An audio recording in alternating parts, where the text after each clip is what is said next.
Usti bilan urishdim darvar ustida. Hamsiyamiz Ismat bilan urishdim, yana suv ustida. Yanami? Ha, yana. O'zingizlar nerdan urishasizlar? Menga qara, ustini xotini bilan urishasanmi? Ismat xotini bilan urushasanmi? Yorib tashlayman. O'zi bilan ham urishaman kerak bo'lsa.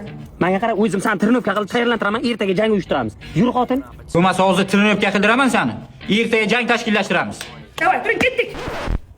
Keqa xotin u yerga qani? Uydan nima qilamiz? Trinovka qilamiz. Uydan. Aha, hardan. Kirqani, kir o'rgataman o'zim. 1 To'g'ri ur qani, to'g'ri ur. Qanday? Kir, yana bitta. Trinovkada qiyin bo'lsa, jangda oson bo'ladi. Yur xotin. Xotin zo'r, davay ko'tar. Ha, ishla, o'qirachi. Davay, xotin isi yoramiz. Yoramiz ular, yoramiz.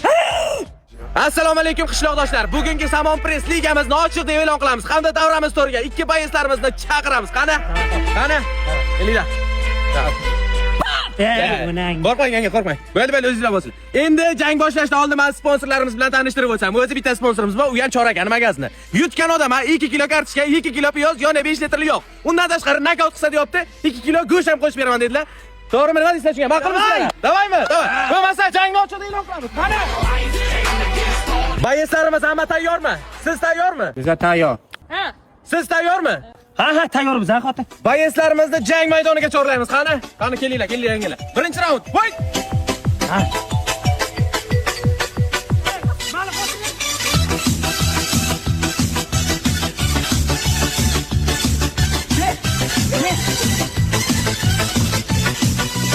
Osmonda qushlar uchganda Voy, to'xtang. Sochidan tortish yo'q, to'xtang. Birinchi raund tugatildi. Voy! Xotin yaxshimisan? Nima sochidan tortding? Yig'lasin-da sochini. To'lkalari o'xshaydi. Emotsiyada bo'ladi. Normalmi xotin emas? Menga qara. Qo'rqmadan cho'kib ketyapti. Men suv ichasam. Oy, dadasi ko'zim achib ketdi. Yo'q, nosim bor-ku, o'zi. Press liga jangining kulminatsion nuqtasi. Ikkinchi raund. Fight!